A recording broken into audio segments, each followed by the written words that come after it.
The wind howled through the trees as rain lashed against the windows of Clara's small cabin, nestled deep in the woods. It was one of those nights where even the bravest souls would think twice before stepping outside. Clara sat by the fire, her hands wrapped around a warm mug of tea, trying to ignore the storm raging outside. She had always preferred solitude. It gave her time to focus on her art and escape the noise of the world. But tonight something felt different. A strange tension lingered in the air. Just as she leaned back in her chair, ready to lose herself in thought, there was a sharp knock at the door. Startled, Clara nearly spilled her tea. Who could possibly be out here on such a night? The closest town was miles away, and no one ever visited her without warning. Cautiously, she set the mug down and approached the door. Through the crack, between the frame and the wood, she peered outside, squinting into the darkness. All she could see was the silhouette of a man standing hunched over, drenched from head to toe, his hat pulled low over his face. Clara hesitated. Letting strangers into her home wasn't something she did lightly. Her mind raced with questions. Was he dangerous? Lost? Desperate? Another loud knock interrupted her thoughts, followed by a voice, deep but weary. "Please," the man said, his tone soft yet urgent. "I need shelter just for the night." Her heart softened. Whoever this man was, he sounded like he'd been through hell. Taking a deep breath, she unlatched the door and opened it just wide enough to get a better look at him. He stood there, soaked and shivering, his clothes caked with mud and dust. His boots were scuffed, and his hat shadowed his eyes, making it hard to read his expression. Still, there was something about him, an aura of quiet desperation, that made her decide to take a chance. "Come in," she said, finally stepping aside. "You look like you've had a rough night." He nodded gratefully, removing his hat as he stepped inside. Water dripped from his coat onto the wooden floor, and he paused awkwardly, unsure of what to do next. Clara gestured toward the fireplace. "Warm yourself up, I'll grab you a towel." As she moved to fetch the towel, she couldn't help but glance at him again. There was an odd contrast about him. He carried himself with a certain confidence despite his disheveled appearance. It was almost as if he didn't belong in these worn-out clothes, trudging through the wilderness. But now wasn't the time to dwell on such thoughts. Instead, she handed him the towel and gestured to a chair near the fire. "Sit. You must be freezing." He thanked her quietly and sank into the chair, wrapping the towel around his shoulders. For a moment, neither of them spoke. The only sounds were the crackling of the fire and the relentless pounding of the rain against the roof. Clara busied, herself preparing some food, keeping one ear tuned to her guest while her mind buzzed with curiosity. Finally, after a long silence, she decided to break the ice. "So," she began casually, placing a plate of bread and stew on the table beside him, "what brings you out here? This isn't exactly a well-traveled road." The man glanced up at her, his eyes meeting hers briefly before darting away. "Just passing through," he muttered, his voice tinged with hesitation. "Got caught in the storm. Didn't mean to impose." Clara tilted her head slightly, studying him. Something about his answer didn't sit right. Most travelers who ended up this far off the beaten path usually had a story, or at least an excuse for wandering so far. Yet this man seemed reluctant to share anything beyond vague pleasantries. Still, she didn't push. Whatever his reasons, he clearly needed help, and that was enough for her. "Well, you're welcome to stay until the storm passes," she said kindly. "No sense in heading back out there tonight." He nodded again, offering a faint smile. "Thank you. I appreciate it." They fell into another stretch of silence, broken only by the occasional clink of his spoon against the bowl as he ate. Clara watched him carefully, noting the way he held himself. Guarded, cautious, as though he expected trouble at any moment. It was strange, but not entirely unwelcome. After years of living alone, she had grown accustomed to reading people quickly, and this man intrigued her more than most. When he finished eating, he leaned back in his chair, looking marginally more relaxed. "You live out here all by yourself?" he asked suddenly, surprising her with the question. "Yes," she replied, crossing her arms. It's peaceful. Keeps me away from distractions." He chuckled softly, though there was a hint of sadness in his laugh. Must be nice to have that kind of freedom. His words hung in the air, heavy with meaning. Clara frowned slightly, sensing that he wasn't just talking about her remote lifestyle. Before she could respond, however, he shifted in his seat, clearly uncomfortable. "Anyway, thank you again for letting me stay. I'll make sure to leave first thing in the morning." Something in his tone suggested he wouldn't stick around longer than necessary, but Clara didn't argue. Instead, she simply nodded and excused herself to tidy up the kitchen. As she worked, her thoughts kept drifting back to her mysterious guest. Who was he? Why was he so determined to avoid conversation? And why did he seem so eager to disappear? By the time she returned to the living room, he was already asleep on the couch, his breathing slow and steady. Clara stood there for a moment, watching him. Despite his rough exterior, he looked almost peaceful in sleep, as though the weight of whatever burdened him had momentarily lifted. Sighing softly, she draped a blanket over him and turned off the lights, retreating to her bedroom. But even as she lay in bed staring at the ceiling, she couldn't shake the feeling that this stranger's arrival marked the beginning of something unexpected. Little did she know, her quiet life was about to change in ways she couldn't imagine. The next morning, the storm had passed, leaving behind a crisp freshness in the air. Sunlight streamed through the windows of Clara's cabin, casting golden patterns on the wooden floor. She woke early, as she always did, and quietly made her way to the kitchen to prepare breakfast.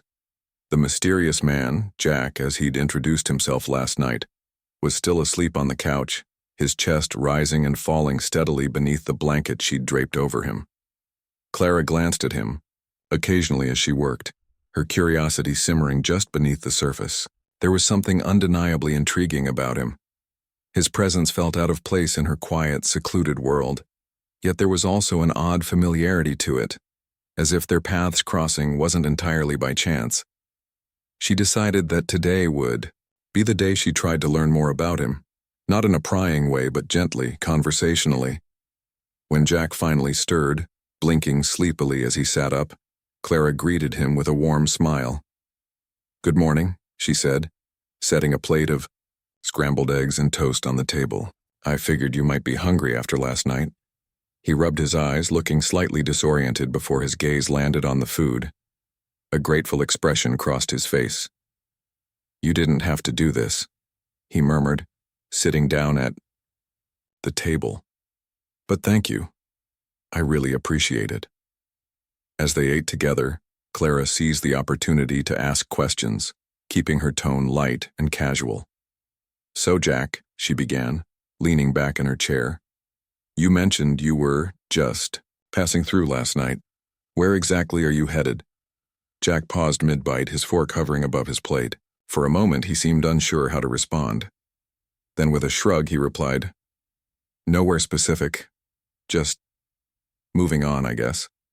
Clara raised an eyebrow, intrigued by his evasiveness. "That sounds vague," she teased lightly, trying to keep the mood friendly. "Most people have a destination in mind when they travel." Jack chuckled, though it lacked humor. "Not everyone has a map for life, I suppose."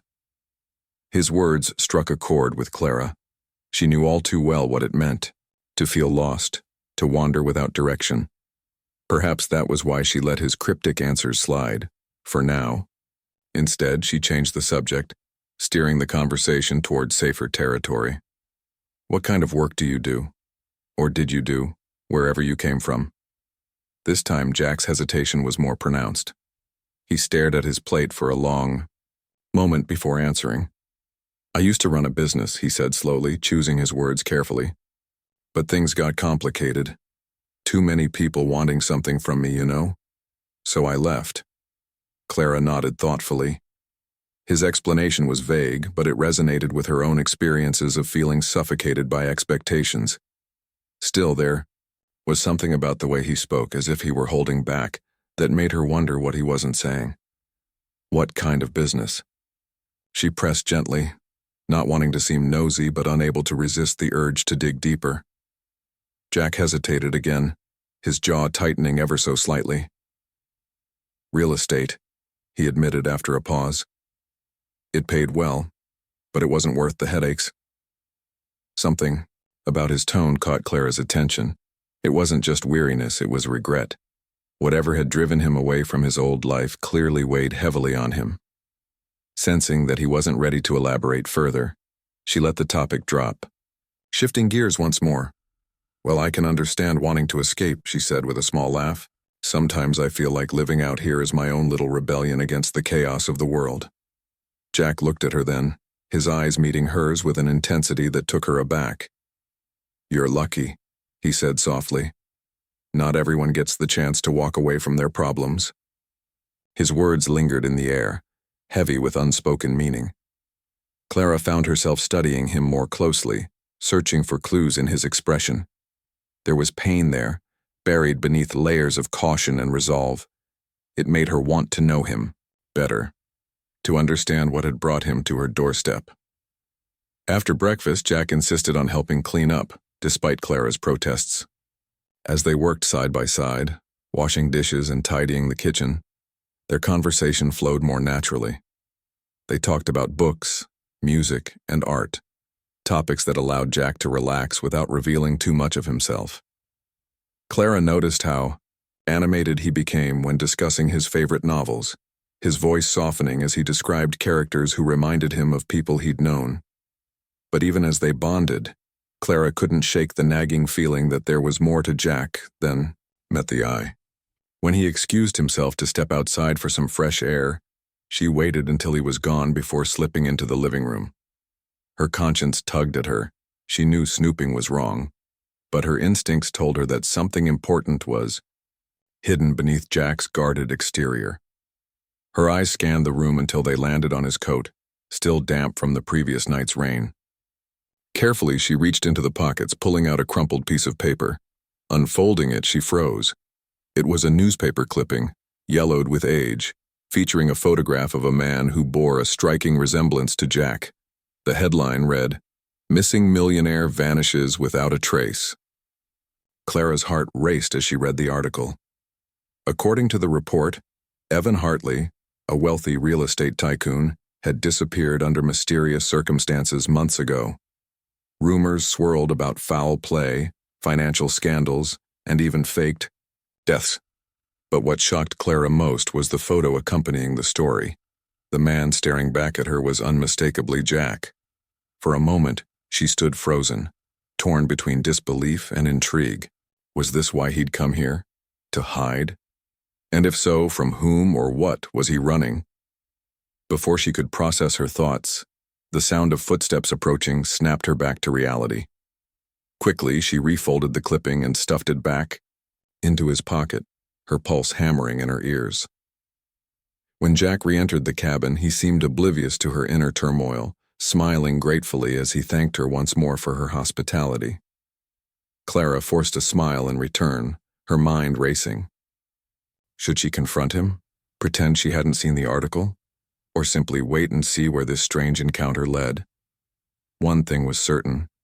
Jack's arrival had turned her quiet, predictable life upside down, and she wasn't sure whether she should trust him or fear him. As the day wore on, Clara found herself watching Jack more closely, piecing together fragments of his story in her mind. Each word he spoke, each gesture he made, seemed layered with secrets waiting to be uncovered. And though part of her wanted to push him away, to protect herself from whatever danger might follow him, another part of her couldn't help but feel drawn to him. After all, everyone deserved a second chance, didn't they? Over the next few days, a quiet rhythm settled between Clara and Jack. The storm that had driven him to her doorstep was now a distant memory, replaced by clear skies and crisp mornings. Despite the growing tension in her mind, stemming from the newspaper clipping she'd discovered, Clara found herself enjoying his company more than she expected. There was an undeniable ease to their interactions, a mutual understanding that neither of them fully voiced but both seemed to feel. Jack spent his days helping around the cabin, chopping firewood, fixing loose boards on the porch, and even attempting to repair Clara's old garden tools. At first, Clara protested, insisting he didn't need to do anything for her. But Jack insisted just as firmly, saying it was the least he could do after everything she'd done for him. "I'm not used to sitting still," he admitted one afternoon as they worked side by side. "Keeps my mind off things." Clara glanced at him, noting the faraway look in his eyes. She wanted to ask what those things were, the memories or worries haunting him, but she held back. Instead, she focused on the task at hand, handing him nails as he hammered away at the squeaky gate hinge. Their conversations during these moments were light, often revolving around simple topics like weather patterns, local wildlife, or Clara's art. Yet beneath the surface, there was an unspoken depth to their exchanges, a shared awareness that they were slowly building trust. One evening, as the sun dipped below the horizon, painting the sky in hues of orange and pink, Clara decided to broach a more personal subject. They were sitting outside on the porch, sipping tea and watching the stars begin to twinkle in the darkening sky. It felt safe here, removed from the rest of the world, and Clara hoped the setting might encourage Jack to open up further. "You mentioned you left your business because it got complicated," she began, keeping her tone gentle. "What happened, if you don't mind me asking?" Jack stiffened slightly, his mug pausing halfway to his lips. For a moment, Clara thought he wouldn't answer. Then, with a sigh, he set the mug down and leaned forward, resting his elbows on his knees. "It wasn't just one thing," he said quietly. "At first it was exciting, building something from nothing, making deals, seeing results. But over time, the people around me, they changed. Or maybe I did. I started noticing how everyone wanted something: money, favors, connections. Every decision I made felt like it was being scrutinized, judged, manipulated. I couldn't tell who to trust anymore." His voice carried a weight of exhaustion, as if reliving the memories drained him. Clara listened intently, her heart aching for the man beside her. She'd always imagined wealth brought freedom, but hearing Jack describe it painted a very different picture, one of entrapment and isolation. "And then?" she prompted softly when he fell silent. He hesitated, staring out at the trees swaying gently in the breeze. "Then I realized I'd built a prison for myself," he admitted. "A gilded cage, some might call it. Money can buy comfort, sure, but it doesn't guarantee happiness or peace. So I walked away, left everything behind. My house, my name, my life. I figured starting over would be easier than staying." Clara nodded slowly, absorbing his words. Though she had no frame of reference for his experiences, she understood the longing for escape, the desire to leave behind burdens that weighed too heavily on the soul. Still, questions lingered in her mind. Why had he chosen to disappear so completely? And why did the article refer to him as missing? Was he running from something? Or someone? Before she could ask, Jack turned to her, his expression softening. "You probably think I'm crazy," he said with a rueful smile. "Most people wouldn't understand why anyone would give up everything they've worked for." "No," Clara replied quickly, shaking her head. "I don't think you're crazy, maybe brave actually. Not many people have the courage to walk away from something that defines them, to start over without looking back." Her words seemed to surprise him. He studied her for a moment, as though searching for sincerity in her gaze. Whatever he found must have reassured him, because he smiled faintly and looked away. "Thanks," he murmured. "That means a lot." As the days passed, their bond deepened. Clara began to see glimpses of the man beneath the guarded exterior, the kind, thoughtful individual who appreciated small acts of kindness and cherished moments of quiet reflection. In turn, Jack seemed genuinely interested in her life, asking about her art and listening intently as she described her creative process. One afternoon, while exploring the attic for spare blankets, he stumbled upon a stack of her paintings tucked away in a corner. "These are incredible," he said, holding up a landscape of rolling hills bathed in golden sunlight. His admiration was evident in his voice, and Clara felt a warmth spread through her chest. Few people took the time to truly appreciate her work, and Jack's reaction touched her deeply. "Thank you," she said, smiling shyly. I haven't painted much lately. Life gets busy, you know. Well, you should make time, he urged, handing her the painting. Talent like this shouldn't go to waste. Their connection continued to grow, weaving threads of friendship and, perhaps something more, into the fabric of their daily lives. Yet amid these tender moments, Clara couldn't ignore the lingering shadow of doubt. The article she'd found gnawed at the edges of her thoughts, reminding her that Jack's past was tangled in secrets she didn't fully understand. One night, unable to sleep, Clara sat by the fire staring into the flickering flames. Jack was asleep on the couch again, his breathing steady and calm. Watching him, she felt torn between two instincts, the urge to protect him and the need to uncover the truth. Who was Evan Hartley, the man in the photograph? What role had he played in the scandal hinted at in the article? And most importantly, could she trust Jack, or was she risking her safety by letting him stay?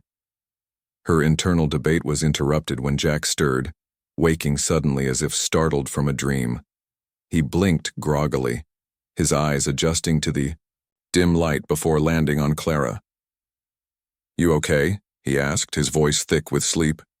She hesitated, debating whether to confront him now, but instead she nodded and forced a smile. "Yeah, just thinking. Go back to sleep."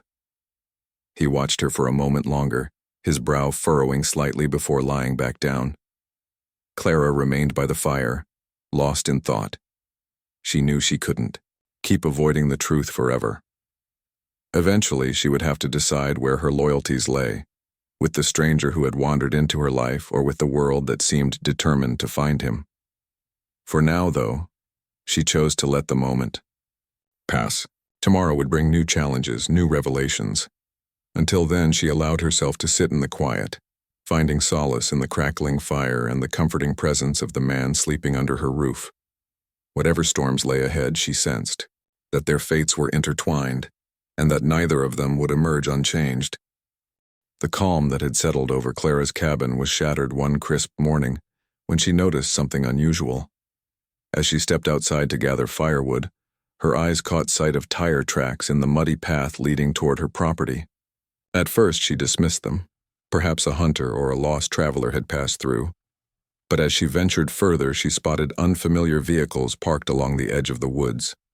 A group of men stood near the trees, their voices carrying faintly on the breeze. Clara's heart skipped a beat.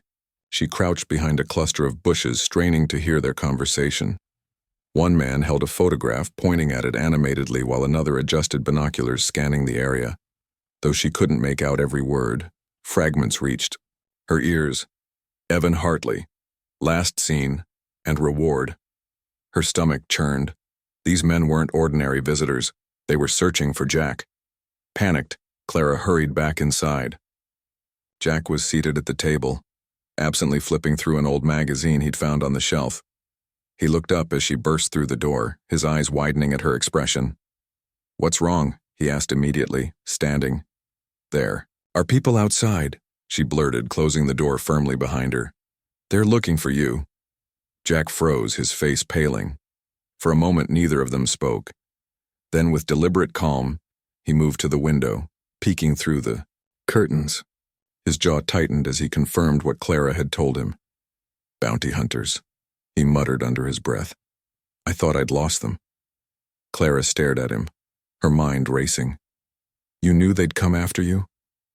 "I hoped they wouldn't," he replied, turning to face her. His voice was steady, but there was a flicker of fear in his eyes. "Clara, I need your help.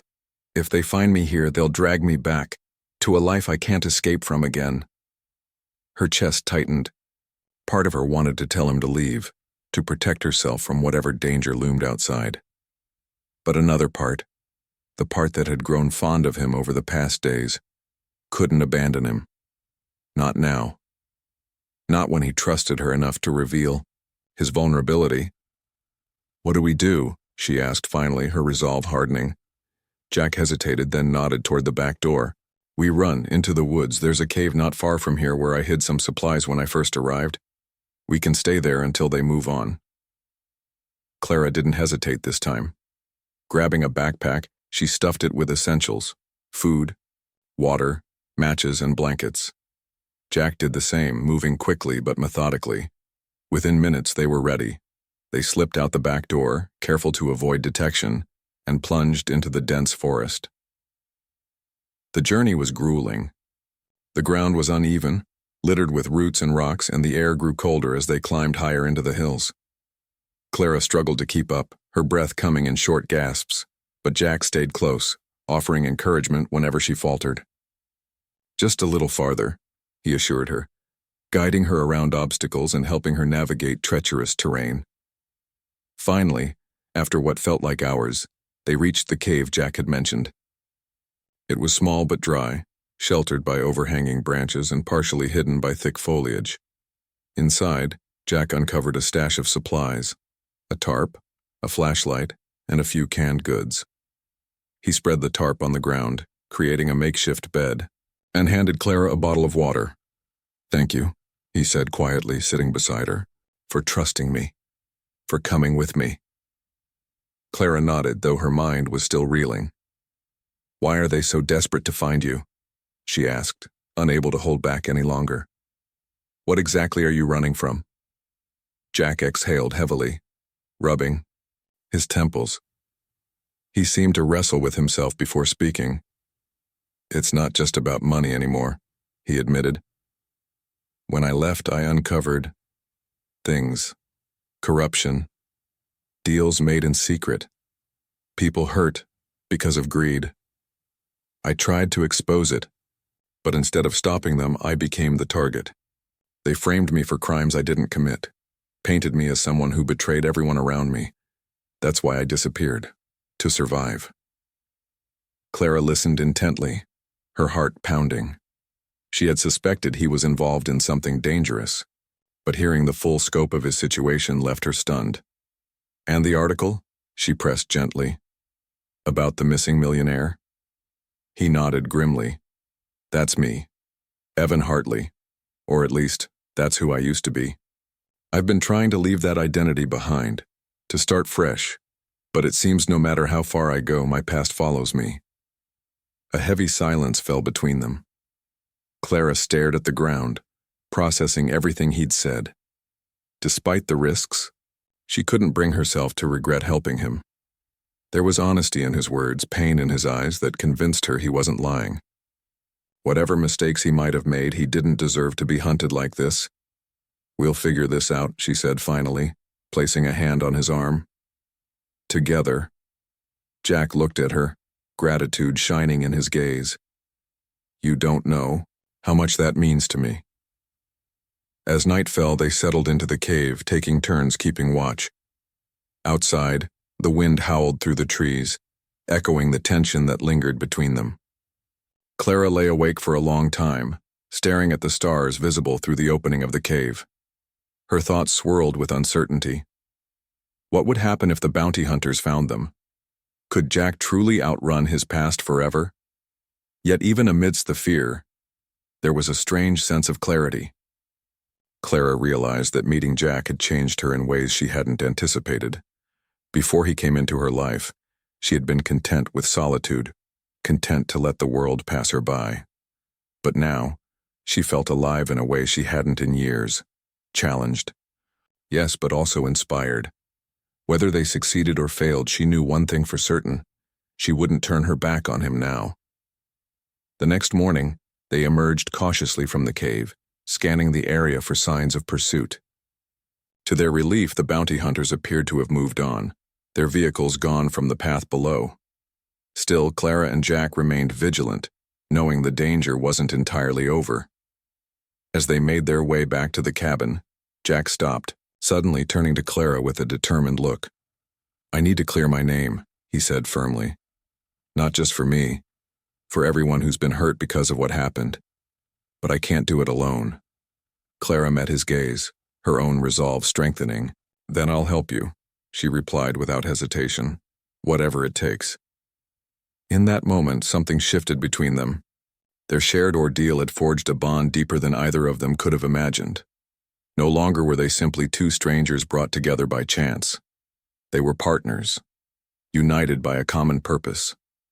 And though the road ahead promised more challenges, they faced it side by side, ready to confront whatever came their way. By the time Clara and Jack returned to the cabin, the air between them had changed. It wasn't just the weight of what they'd endured together.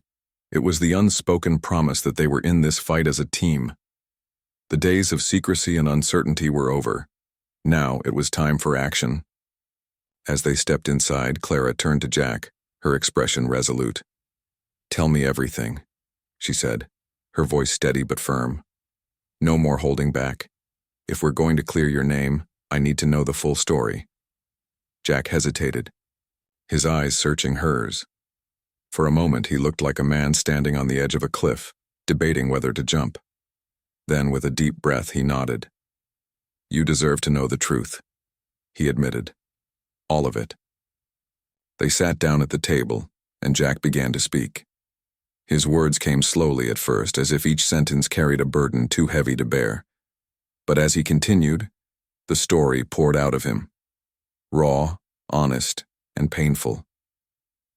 "When I started my business," he explained, "it was small. Just me and a few partners working hard to build something real. We believed in what we were doing, in creating opportunities for people, in making a difference. But as we grew, so did the pressure. Investors wanted bigger returns. Competitors tried to cut corners. And before I knew it, I was surrounded by people who cared more about profit than integrity." Clara listened intently, her hands wrapped tightly around her mug of tea. She could see the regret etched into his face, the way his shoulders sagged under the weight of his memories. "One day," Jack continued, "I discovered something terrible. A deal we'd made, a major development project, had been built on lies.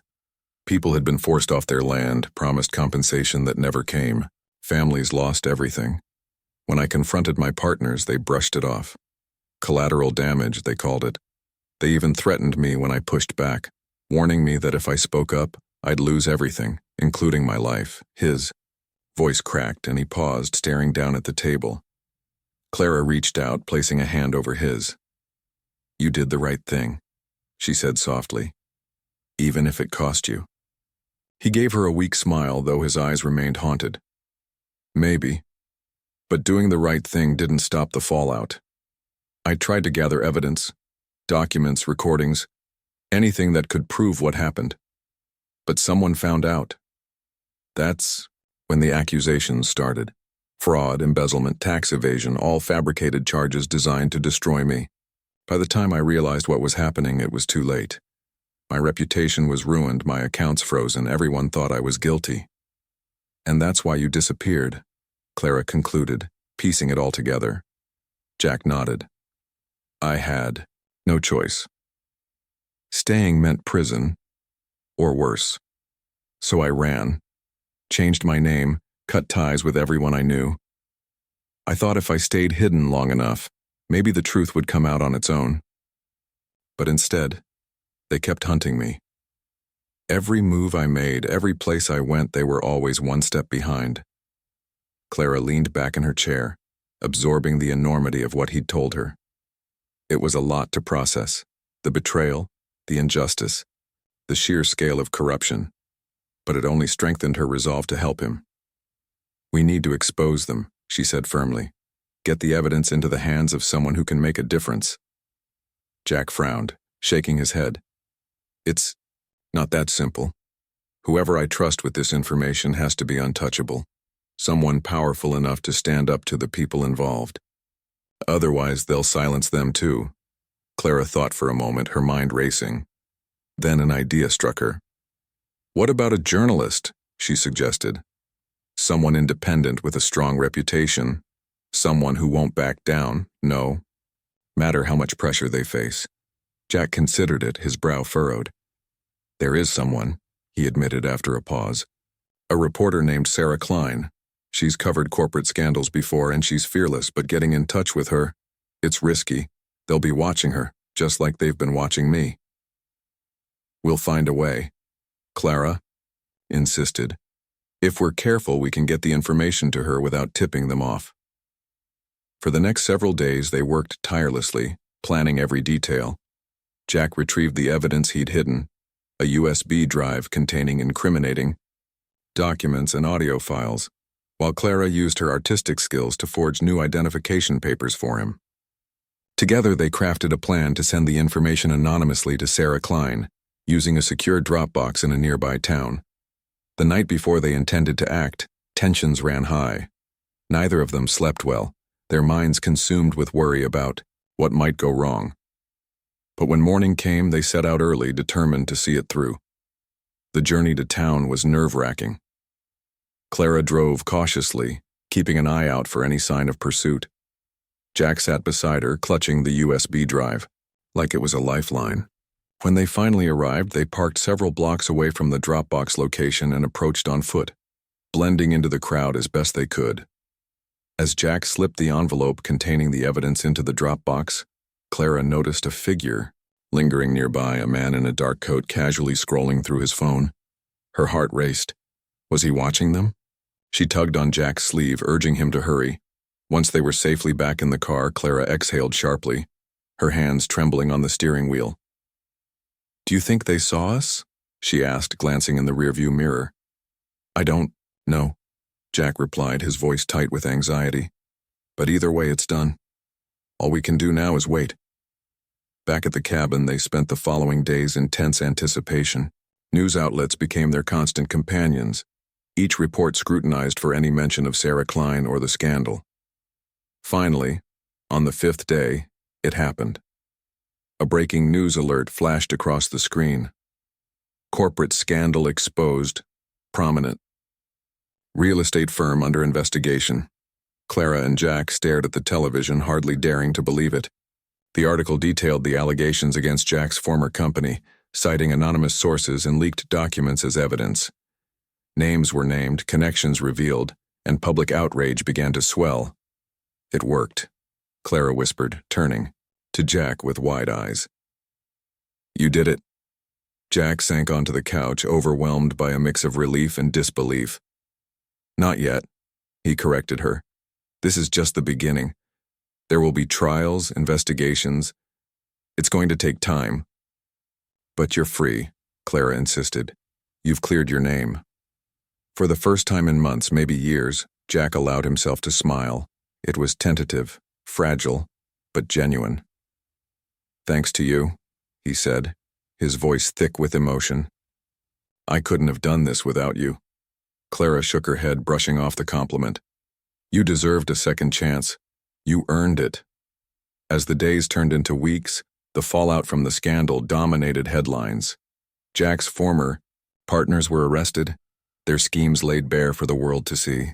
Meanwhile, Jack began the slow process of rebuilding his life, not as Evan Hartley, the millionaire tycoon, but as Jack, the man who had walked away from it all. Through it all, Clara remained by his side. Their shared ordeal had transformed their bond into something deeper, stronger. They talked openly about the future, imagining possibilities neither of them had dared to consider before. Clara even entertained the idea of leaving her secluded cabin behind, venturing out into the world alongside Jack. One evening, as they stood outside watching the sunset paint the sky in fiery hues, Jack turned to her, his expression serious. "Clara," he began, "I owe you everything. You saved me, not just from those hunters, but from myself. I don't know where I'd be without you." She smiled, reaching for his hand. "You don't owe me anything," she replied. "We saved each other." He squeezed her hand, his gaze softening. "Then let me ask you something. Whatever comes next, will you face it with me?" Clara didn't hesitate. "Always." And as they stood there, hand in hand, the horizon stretching endlessly before them, they knew that whatever challenges lay ahead, they would meet them together. Their journey had been far from easy, but it had brought them to a place neither of them could have imagined, a place of hope, redemption, and love. The weeks that followed felt like a whirlwind for Clara and Jack. The scandal had exploded into a national story, with reporters digging deeper into the web of corruption Jack had exposed. Names of powerful executives, politicians, and even law Enforcement officials were dragged into the spotlight, unraveling a network of greed and deceit that reached far beyond what anyone had imagined. Public outrage grew louder, demanding accountability and justice. For Jack, it was a strange kind of vindication. He no longer had to live in hiding, constantly looking over his shoulder. Yet he didn't feel triumphant, just relieved that the truth was finally out. The man who had once been Evan Hartley, the wealthy real estate magnate, now stood as a symbol of resilience and integrity. Strangers began reaching out to him, thanking him for exposing the system that had harmed so many. But Jack wasn't interested in fame or recognition. All he wanted was closure and a chance to start anew. Clara watched as Jack navigated this new chapter of his life.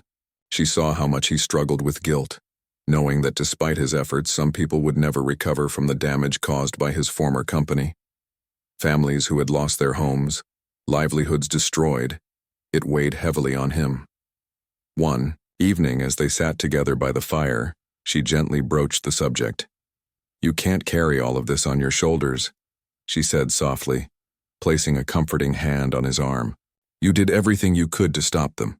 You gave up your old life to fight for what's right. That counts for something." Jack stared into the flames, his expression thoughtful. "I know," he admitted after a moment. "But sometimes, doing the right thing doesn't fix everything. It just begins the healing process." Clara nodded, understanding the depth of his words. "Then let's focus on making things better," she suggested. "Use what's left of your fortune. Not to rebuild your empire, but to help those who need it most." Her idea sparked something in Jack. Over the next few days, he poured his energy into creating a foundation dedicated to supporting victims of corporate exploitation. He worked tirelessly, consulting lawyers, financial advisors, and community leaders to ensure the funds were used wisely. Clara helped too, using her artistic talents to design promotional materials and raise awareness about the cause. Together, they transformed pain into purpose, channeling the remnants of Jack's past into something meaningful. As the foundation gained traction, Clara noticed a change in Jack. The weight of his burdens seemed lighter, replaced by a renewed sense of hope. He laughed more, smiled more, and even started dreaming again. Dreams not of wealth or power, but of simple joys. Traveling, learning, and building a future with Clara by his side. One crisp morning, as they walked through the woods surrounding Clara's cabin, Jack stopped suddenly, turning to face her. His eyes sparkled with a mix of excitement and nervousness. "Clara," he began, his voice trembling slightly. "There's something I've been wanting to ask you." She tilted her head, curious. "What is it?" He took a deep breath as if steeling himself. "This place, you've built such a beautiful life here, and I know how much it means to you. But I was wondering if maybe you'd consider leaving it behind, with me." Clara blinked, caught off guard. "Leaving? Where would we go?" "Anywhere," Jack replied earnestly. "We've both spent so long running from our pasts. Now we have a chance to run toward something, to find a new beginning together. What do you say?" Tears welled up in Clara's eyes as she processed his words. For years, she had chosen solitude, believing it was safer than risking connection. But meeting Jack had changed everything. He had shown her that life wasn't meant to be lived alone, that love, trust, and partnership could heal wounds she hadn't realized still lingered. "Yes," she whispered, her voice breaking with emotion. "Yes, I'll go with you." Jack's face lit up with a joy she hadn't seen before. He pulled her into a tight embrace, holding her as though afraid she might vanish if he let go. In that moment, Clara knew she had made the right decision. The cabin had been her sanctuary, but Jack was her home now. Over the following weeks, they prepared for their departure. Clara packed only what she needed, leaving behind most of her belongings, including her paintings. Instead, she filled a small sketchbook with drawings inspired by their time together, the cabin, the woods, the stars above the cave where they'd hidden. These memories would stay with her forever, etched not just in paper, but in her heart. On the day they left, Clara stood outside the cabin one last time, taking in its weathered walls and creaky porch. She felt a pang of sadness but also gratitude for the peace it had given her and for leading her to Jack. Hand in hand, they loaded their belongings into an old truck and set off down the winding dirt road, leaving the secluded forest behind. Their journey took them across the country, exploring places neither of them had ever seen. They visited bustling cities, quiet coastal towns, and sprawling deserts, each destination offering a fresh perspective. Along the way, they continued working on the foundation, meeting people whose lives had been touched by Jack's efforts. Each story strengthened their resolve to keep going, to make a difference wherever they went. Months later, they found themselves in a small mountain town nestled between towering peaks and shimmering lakes. It reminded Clara of her cabin, yet it felt different, a blend of familiarity and possibility. They rented a cozy house overlooking the valley, filling it with laughter, music, and dreams for the future. Jack returned to painting, rediscovering a passion he hadn't pursued since childhood. Clara encouraged him, marveling at the vivid landscapes and abstract pieces he created. Side by side, they built a life that was simple yet fulfilling, rooted in love and shared purpose. One evening, as they sat on the porch watching the sunset, Clara turned to Jack with a smile. "Do you think we'll ever stop running?" she asked playfully. He chuckled, wrapping an arm around her shoulders. "Not if running means chasing happiness, because I don't plan on stopping anytime soon." Clara leaned into him, feeling the warmth of his embrace. They had come so far, from strangers brought together by fate to partners united by love and courage. Their journey hadn't been easy, but it had taught them invaluable lessons about trust, forgiveness, and the power of second chances. As the sky blushed pink and gold, Clara whispered, "Here's to new beginnings." Jack kissed the top of her head, his voice soft but steady. "And to us." Together they faced the horizon, ready to embrace whatever adventures lay ahead. Whatever storms might rise, they knew they could weather them, as long as they had each other.